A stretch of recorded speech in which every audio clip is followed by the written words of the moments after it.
दिल तोड़ के जान जाई हुए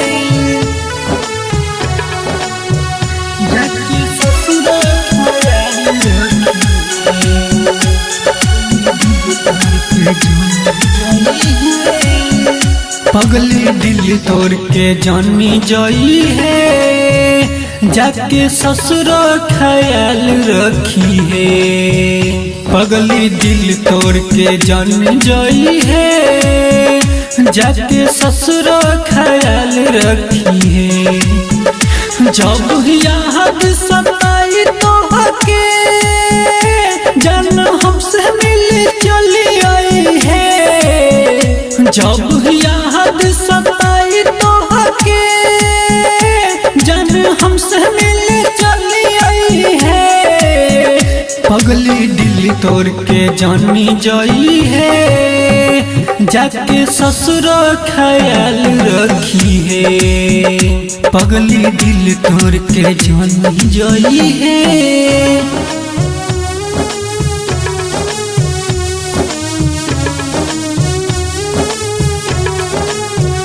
पगली दिल तोड़ के जानी जाई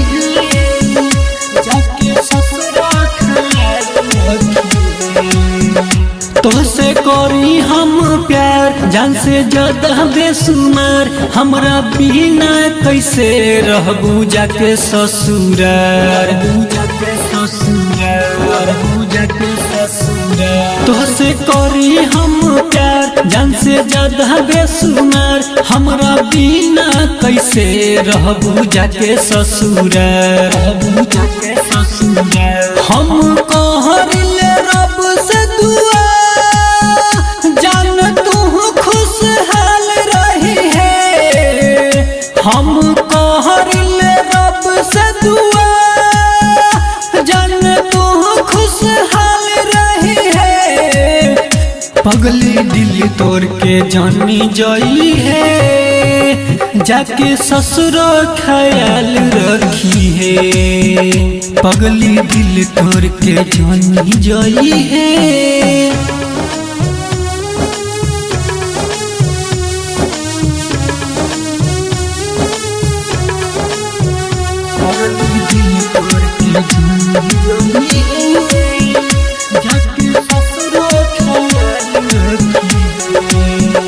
तोहरा बिना ये जान दुनिया लागे बीरान टूट गइले विकास के दिल के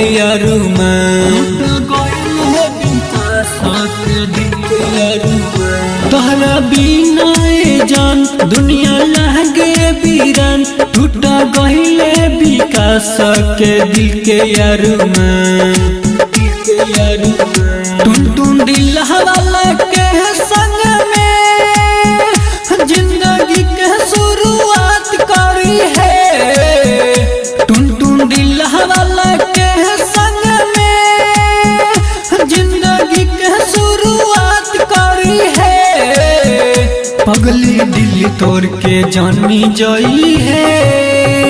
जाके ससुर ख्याल रखी है